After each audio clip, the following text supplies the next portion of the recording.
पण आता लय अवघड कार्यक्रम महाराज. मी नेहमी सांगतो, ज्याची बायको एका शब्दात सांगितलेले ऐकते, एका शब्दात, तू झोपडीत जरी असलं तरी समजायचं मी बंगल्यात आहे. आणि 100 वेळा सांगा ऐकतच नाही, बंगल्यात जरी असलं तरी समजायचं आपण मसन वाटेते. बरोबर आहे ना? हा, मला माहिती आहे ना.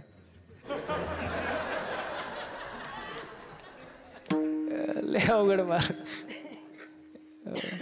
आणि अजून एक गोष्ट सांगतो बघा, पटलं तर.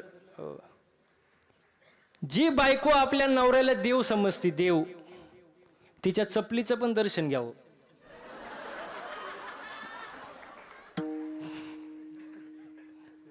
जी बायको आपल्या नवऱ्याला देव समजतीच्या चपलीचं पण दर्शन घ्यावं. पण ती जास्त देवदेव करती आणि नवऱ्याला किंमत देत नाही. ती ज्या भागात आहे त्या भागात पाऊस कमी पडतो. माग टाळ्या वाजल्या पाहिजे, मधी लय वाजल्या. लय अवघड आहे. मी नेहमी सांगतो, पती पत्नीने ना घरात नीट राहावं. कोणत्याच साधू संतांनी संसार सोडून द्या म्हणून सांगितलं नाही. संसारावरचं थोडं प्रेम फक्त परमार्थाकडे वळवा, देवाकडे वळवा. हा, साधू संतांनी संसार सोडा नाही सांगितलं. म्हणून घरामध्ये पती पत्नीने नीट राहावं. कारण पती पत्नी म्हणजे मोटरसायकल.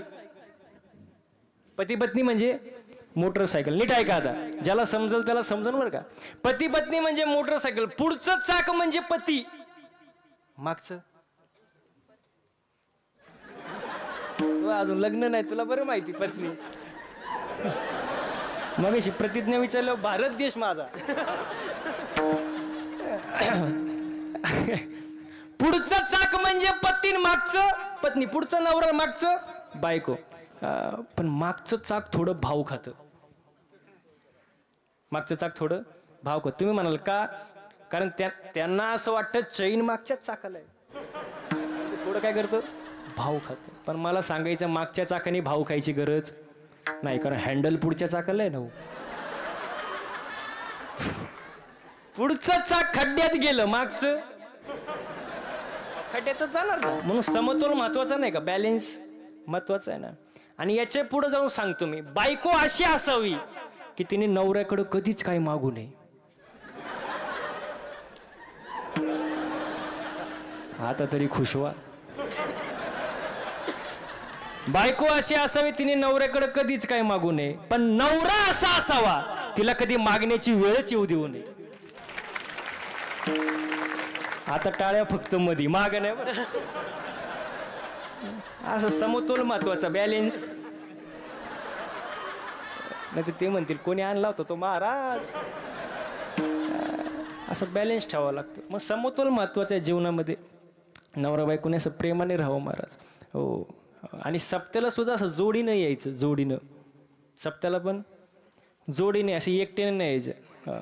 सगळ्या ठिकाणी असं जोडीनंच जायचं. चांगल्या कामाला जोडीने जायचं महाराज. हो.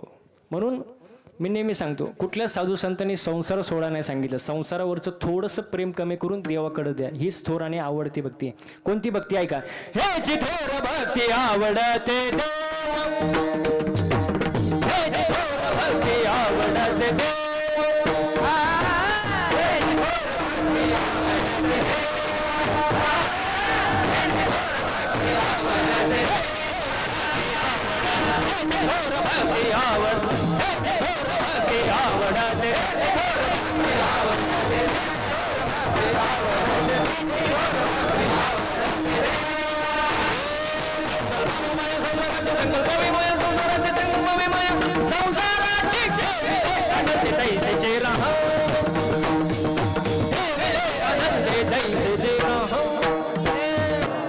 संकल्पावी माया संसाराची. संसारावरच थोडी माया आहे, जे प्रेम आहे ते देवाकडे वळवा. हीच थोर आणि आवडती भक्ती. आपला विषय चालला होता ऐका, संसाराचा अनुभव कधी कुणाला सांगायचा. मी कुठे जाऊ द्या जागेवर.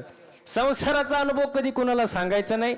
परमार्थाचा अनुभव सांगितल्याशिवाय राहायचा नाही. याचं पुढचं वाक्य ऐका, संसारातला अनुभव मर्यादित आहे, परमार्थातला अनुभव विश्वव्यापक आहे.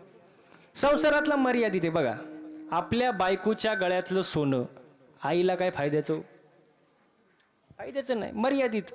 आपण बांधलेला बंगला गावाला काय फायद्याचा, मर्यादित. पण हरिपाठ विश्वव्यापक आहे, गाथा विश्वव्यापक आहे, ज्ञानेश्वरी विश्वव्यापक आहे, वारकरी संप्रदाय विश्वव्यापक संप्रदाय महाराज. म्हणून परमार्थातला अनुभव विश्वव्यापक आहे, संसारातला मर्यादित आहे महाराज. मग आजच्या अभंगामध्ये तुकोबाराय अनुभव सांगतात. बाबाजी चैतन्याच्या कृपेने तुकोबारांना अनुभव आला. काय? सेंदड फळ. सुरुवातीला कसं असतं? कडू असतं, कच्चं असतं, कडू असतं, हिरवं असतं. पिकल्यावर कडूपणा जातो. मग त्याच्यात काय होतो? बदल होतो. काय होतो? बदल होतो. मग तुकोबाराय म्हणतात त्याच पद्धतीने देवाने आमच्यात बदल केला, पांडुरंगाच्या कृपेने आमच्यात बदल झाला. हीच गोष्ट अभंगाच्या प्रथम